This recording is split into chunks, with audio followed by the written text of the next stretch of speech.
Big box. Sure is.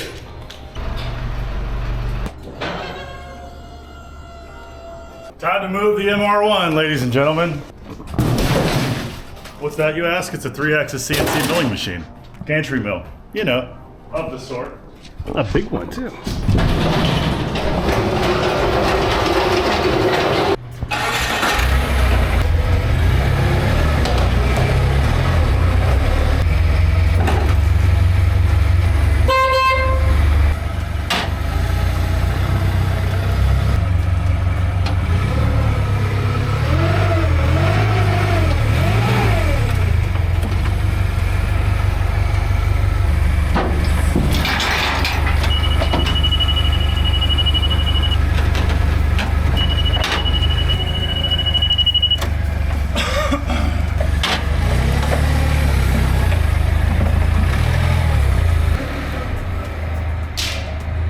I've got everything ready for Steve and Jake to come pick up all the stuff that Steve had still had here from when he was working with me and renting from me.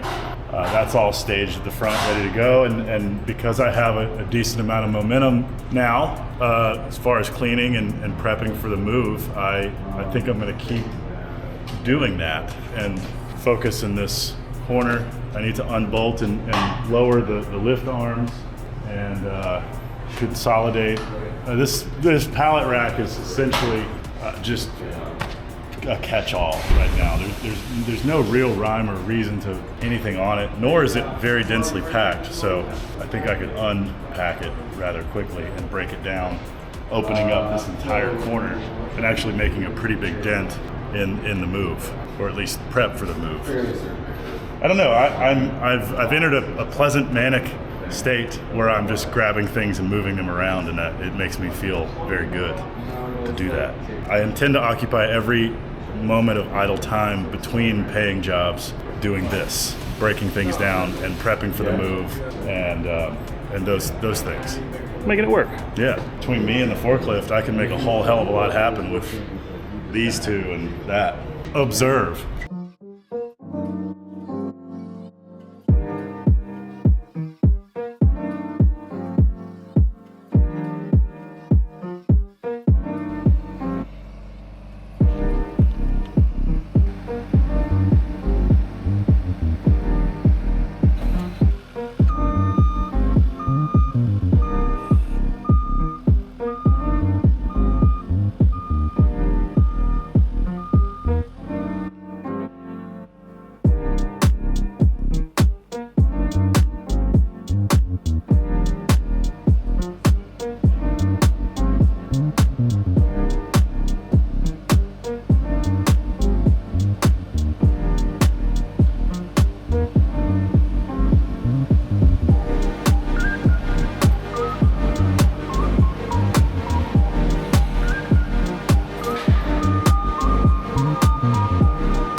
Oopsie, we forgot to film. Look what happened.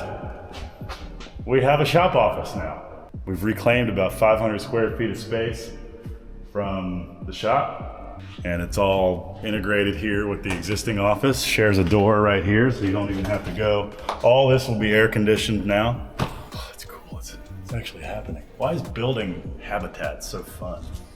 But yeah, so you'll be able to go from the 300 or 400 square feet in here, which has been sealed and ground thanks to Richard Taylor, Design Concrete Surfaces.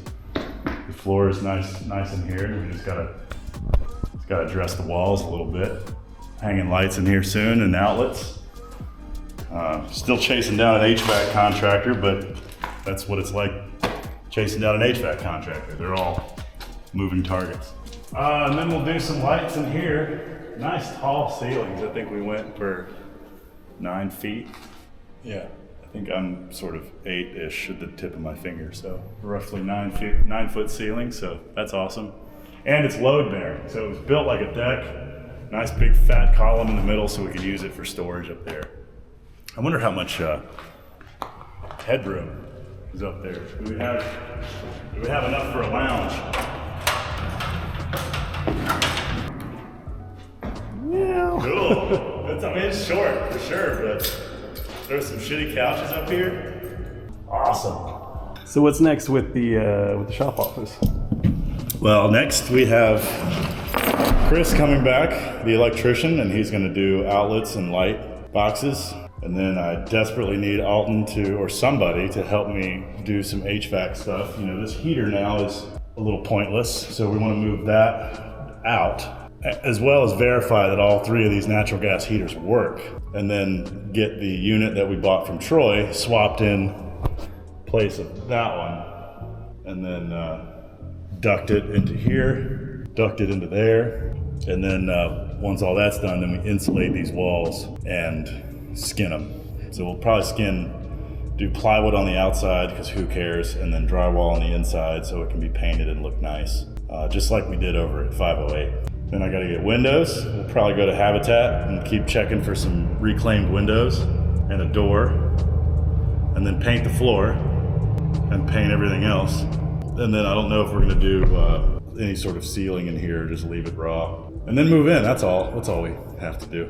This feels like a big accomplishment, and it is, but there's now is when the work begins. But one step at a time. Morning. Morning. Morning. What's happening? Hi. Hey. It's everyone's favorite electrician. I brought you a half-assed electrical plan. Cool. It doesn't include the bathroom because I just made that up. But Alright. and we talked about 6 instead of 4, so you can just use your best judgment on that. But Gotcha. she kind of shows you outlet hopes and dreams, and Yep, we're Pendant doing it there lights. now. I see the outlets. then outlets there. So I got you. cool, Got you covered, buddy. sweet man.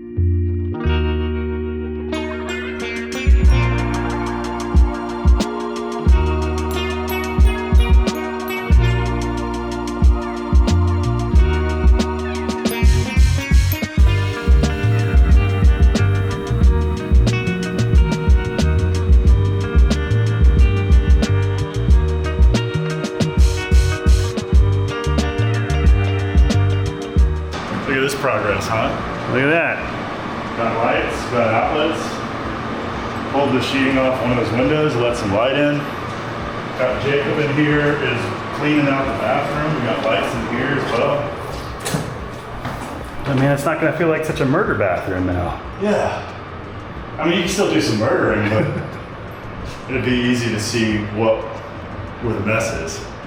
It's gonna get worse before it gets better, kind of thing. He's just pressure washed the whole thing. Look at that. Yeah. It's awesome. This place looked like a stain before. There's just one giant stain. I'd poop in here. Nice pendant lights. Yeah, I got the AC guy gonna give me a quote today, hopefully. This has been leveled and sealed. We got a bright ass light here. Bam! Oh. Is that one of our lights from Restore? No, Chris just had it laying around. He goes, "You want this high bay light?" And I'm like, "Okay." He goes, "Just make sure you don't look up at it." Got legit exit signs? Yeah, we got actual exit signs. I didn't have to do it to code, but I chose to. Getting official. But anyway, I want a temporary banner there. All right. One of our Lift Arc Studios custom design and fabrications, especially with, I also want it right here, I want it to say entrance Yeah. and the address. So however we can incorporate that Yeah. there. I'm gonna get our Amazon super not government enforceable no parking signs down here that say parking for Lift Arc Studios employees reserved. I'm gonna get someone to do The some employee line parking painting. lot. Yeah, this would be it. And then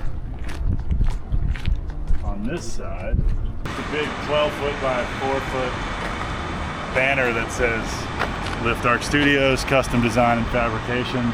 And then next to it, or on top of it, for a moment, we'll have the coming soon. And then when we move in, we can pull that down. Just to Nice. get people acclimated with what's gonna be here.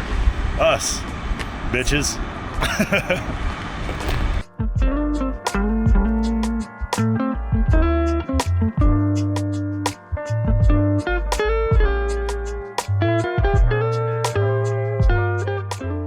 it is finally time, Jerry. Time to get going, huh? Finally time. We are finally going to start moving our shop, and we are going to start. First off, let's introduce this handsome man, Mr. Hunter Fledger. Hi. New to the team here at Lift Art. Yep. How you feeling, man? Strong? Well, yes, sir. Here we go, baby. You got some metal to move. Oh, yeah. So, it's Monday. Our goal is to be in the shop and ready to fabricate by Friday. How hard could it be? I figure we start right here with these metal racks. There's 5 cantilever racks that we have bolted to the wall. But obviously before we gotta move them, we gotta move the metal off of them. So you might recognize this trailer from the Magna Band video. Is it wasp free this time? I hadn't been stung yet.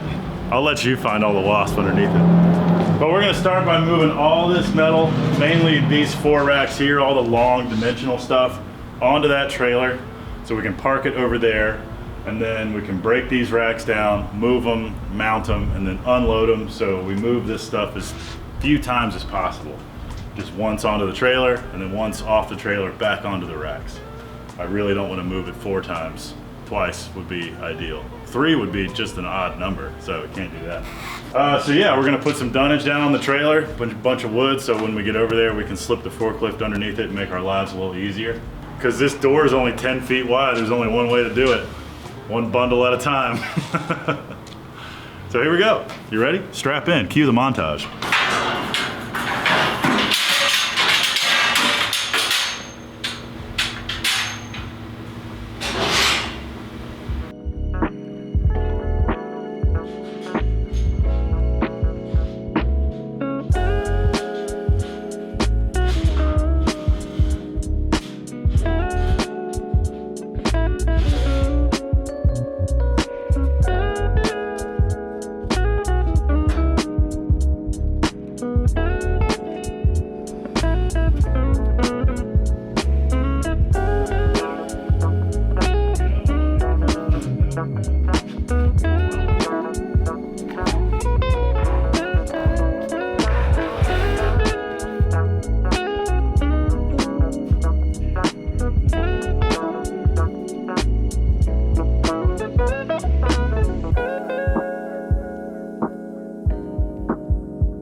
Hunter, give the camera an update on where we're at so far. All right, so we got all these racks cleaned up. Got one trailer loaded all the way up. Got the A-frame cleaned out. This is what was on that. Just found something that might be a gun barrel, so that's pretty cool. Allegedly. Yeah. Allegedly. But yeah, we're getting some stuff done, so let's get on with it. Yeah, let's get on with it. So, it is 3:45 on Monday. Honestly, this has been a very productive day. By the end of tomorrow, the goal would be to have these cantilever racks in and all the metal reorganized on the racks. It's actually a wonderful opportunity to restack our racks in a way that makes sense, because over time while you're working, you end up throwing stuff, in places where it may not have originally been. And over the years, we added a lot more fingers to these racks, so now we have a lot more options to stack stuff. Not to mention, I want to completely redo how we store sheet goods. And at the new building, the ceiling's even taller, so we'll be able to access the tops of these things a lot more. So we'll have at least 2 more sheet stacking opportunities. So it may end up being the same, sheets up top, bar stock down low, tubing, whatever. These are great racks. I don't know where they came from, but they're they're holding up to a heck of a lot. So we'll get these in tomorrow morning. We got a trailer load of metal. The Suzu by the end of either, if we're feeling real froggy, by the end of today, if not by lunch tomorrow, should have these racks on it. We go over, install the racks, you know, blow them into the floor, blow them into the wall, and just do it all in reverse. And I gotta get some of this stuff off the top. In those troughs, actually, there's some really rare metal. I believe it's Inconel. It's what they use to make pins and plates for compound bone and joint surgery, which is some of the stuff they used to make in this machine shop. I gotta show you some of that stuff. It's wild. The stuff they used to hammer into bones. In the 1950s, they made it in this machine shop. Wow. Pretty cool. And some of that is the raw material for that I couldn't stand to throw away, but I didn't know where the hell to put it, so I put it way the hell up there.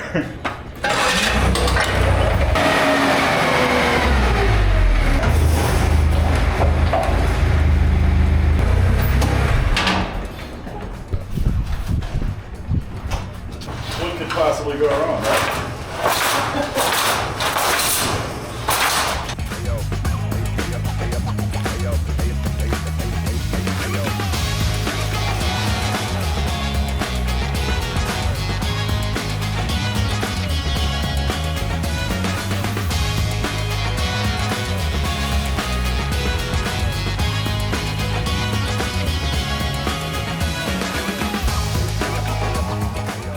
So what kind of metal did you say this was? So I think this is a lot of Inconel, which is basically before they had modern stainless steel. This was like the alloy that came before that. A lot of this may have been used to make screws, tiny screws. It's all bent to hell now, but look at all this stuff. It's not magnetic and it's not aluminum. And when we put a grinder to it, it doesn't spark like normal stainless. So this is, look at this, a hex rod. It could be an Inconel hex rod. God knows how much that would cost. Part of what they made, they would make these 3-flute nails and these polished brackets. So they'd hammer that into your hip joint, and then they'd screw this onto it, and they'd screw this into the side of your femur. And That doesn't sound pleasant. And these were made by hand in this shop in the 1950s. That's wild. And the crazy thing is we found like all this correspondence between the surgeons and the machinists. They were talking directly to each other, and the surgeon would be like, we need to nail this long, needs to do this. And if it like, sometimes we found notes where it was like, well, that one started rusting inside somebody, so we need to change the alloy up a little bit. Oh man. And so we found all these gnarly 1952 Journal of Bone and Joint Surgery. There's some gruesome stuff in here, man. Wow. It's crazy how far the world's come. No It really kidding, is. man. Of course, I wonder if there's anybody walking around right now that got a price filler machine shop. Bone plate. Hopefully one that didn't rust. Hopefully one that didn't rust, exactly.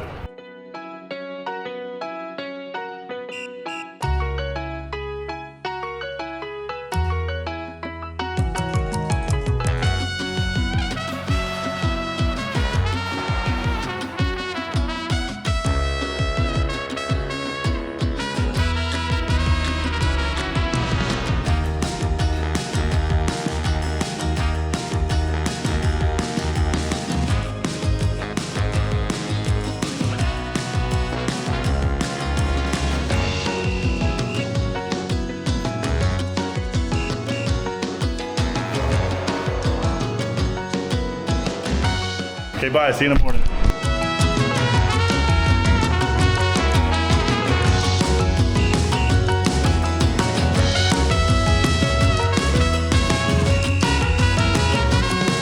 How's it coming?